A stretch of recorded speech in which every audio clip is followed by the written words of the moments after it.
and a MK80A in the hands of Mark Petrie and Ollie Suckling.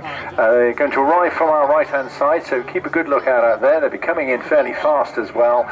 Beautifully restored and preserved and maintained, these aircraft.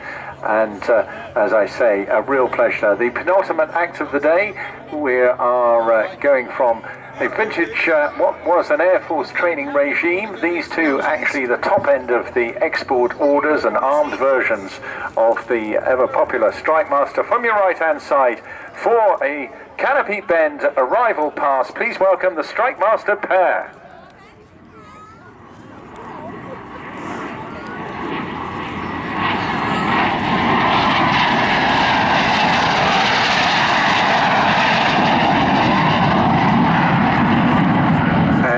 Being a lover of pairs formation work, these two guys really know how to do it, and literally years of flying training practice, particularly Mark, a few generations ahead of Ollie, his wingman, but both of them thousands of hours in their pockets, a variety of different aircraft over the years, and putting it to good use here with these remarkable aircraft. And I think you could already see on that first pass there just what's in beautiful condition they are, belonging to the Strikemaster Flying Club just down the road in North Wales, based at Harden, where they took off from just a few minutes ago. And as I say, these aircraft have coming from a long lineage of development of that Jet Provost family of aircraft back in the mid-50s, with a need to upgrade the training regime that the Air Force had at the time to replace their old piston engine aircraft. And the Air Ministry at the time, impressed with what they saw, put in an order for 40 of the Mark III version, a relatively pedestrian, but in its day, a successful training aircraft indeed, featuring an Armstrong Siddeley Viper jet engine, ejector seats, and a redesigned airframe. Developed really well, moving on into the Mark V with a pressurized cockpit, and then developing towards these sort of aircraft you're seeing now. An armed export version sold to Sri Lanka, Kuwait and Sudan. Pulling out of that expert loop there. Of course, Mark calling all the shots as leaders do. Their aim to ensure they get the fly line, the height and the speeds correct, and the wingman replicating every tiny little maneuver. Mark, of course, all the leaders thinking on behalf of their wingman as well, and doing a very, very good job. Using up a bit more space, don't have quite the agility, of course, of modern jets or the modern designs, or indeed the G mitigation ability. So these aircraft using a little bit more sky.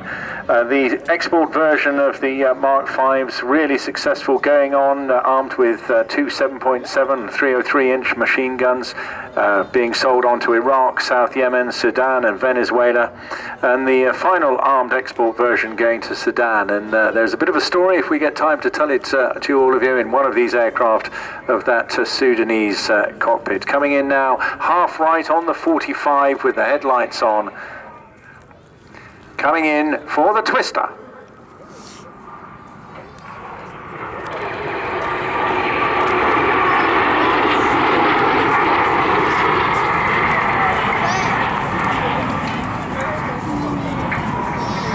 Two aircraft here featured, the first one imported by Mark in 2004 from Oman, retaining its immaculate grey training colour scheme from its service there.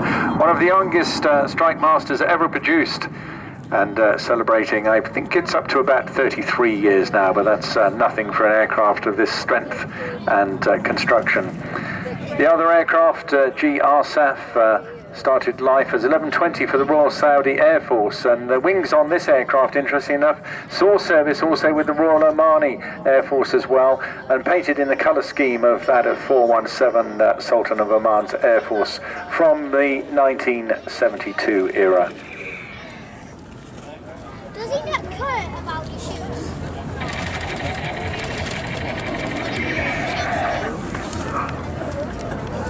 The jets now in line astern, coming in fast from the left-hand side.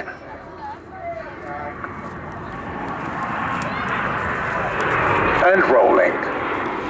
Delightful sight. You can now see the plan form silhouette of those two aircraft.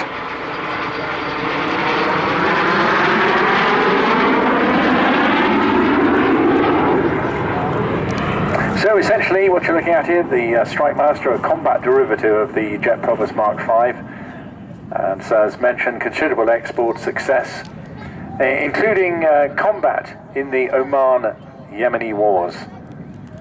And we're going to get an illustration of that in a few minutes' time. But a very tough aircraft, an armoured cockpit, a single but robust Rolls-Royce Viper engine, much maligned and perhaps misconstrued in many ways, but hugely reliable engine. Manual flying controls, and manual control means that the aircraft feels quite heavy when flying at high speed. But very manoeuvrable, and by reducing the amount of hydraulic pipework, making it in a way much safer and therefore less vulnerable to small arms fire and rockets, some of which we may well see very shortly. Coming round in this long turn now, a good opportunity for photographic enthusiasts out there. I think the sun just peeking through now, get an opportunity as they come in for the strikey split. Head on now, coming in around 300. And there it goes, the strikey split. From this, they'll go into their carousel maneuver, whereby they'll be trying to hold exactly the same position and G loading.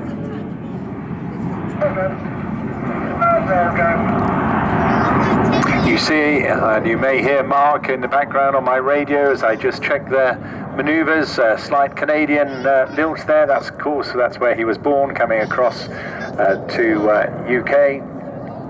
Spending many years flying with the Air Force Phantoms and Tornadoes, and then going into commercial flying. They've got tally on each other now, which means they can approach at high speed, closing speed around 600 miles an hour here.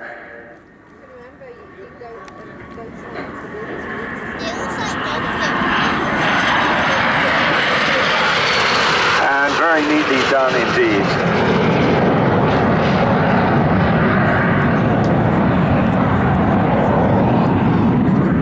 So Mark, with thousands of hours to his credit, being joined now in a very successful season they've had this last year or two, doing incredibly well, really perfecting this display to quite an art form, with his wingman Ollie himself still serving in the Royal Air Force, was a Tornado driver himself, well known throughout the Air Force, but now working as an instructor at RAF Valley, featured most recently on the fighter school Top Gun television program. Stand by now as they prepare for a few additional insights into the war fighting capability of these two aircraft.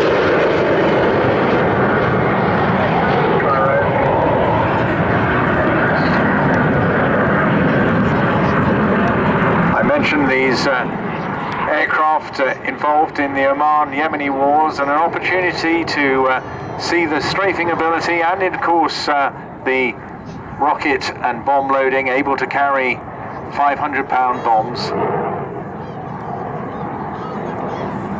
Embedded now into this very dynamic display with high-energy aerobatics and linked together really, really well. Got a great speed range. You've already seen them able to fly as slow as around 100 knots, but as fast as 400 knots. An opportunity now, stand by, a few more bangs coming your way for those perhaps sensitive to that, if you've got small children or any animals with you. Coming in for the first strafing pass.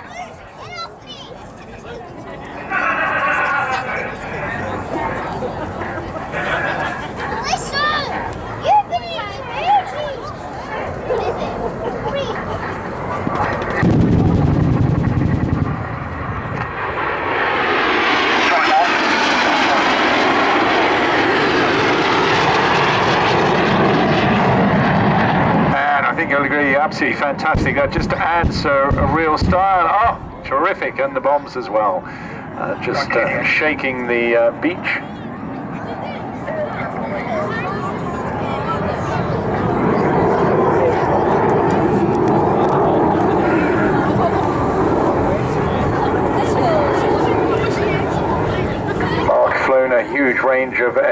during his service from Chipmunks, the JPs, the Hawk, the Phantom and the Tornado. Co-owned and displayed the Mark 82 Strikemaster since 2004. Running, here they come running in now, advance rocket attacks well in advance of the aircraft. Absolutely outstanding performance. What a great sight that is, and I hope captured on many a camera as well. Superb stuff.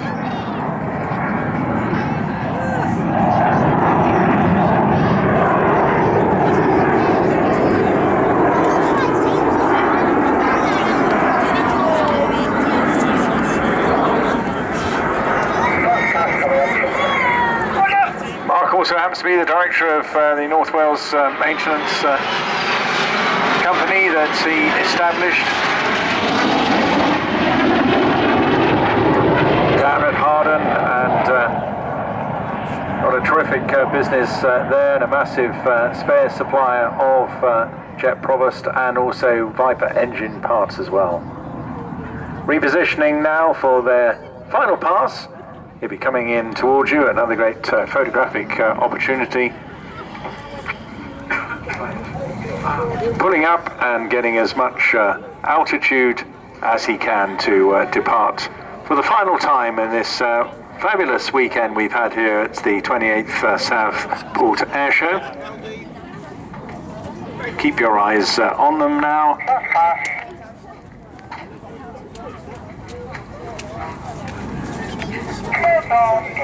You hear the call coming back on, smoke on, all using again this good environmentally friendly baby oil. So for the final time this weekend, you've been watching Mark Petrie and Ollie Suckling in the Strikemaster pair. Hooray!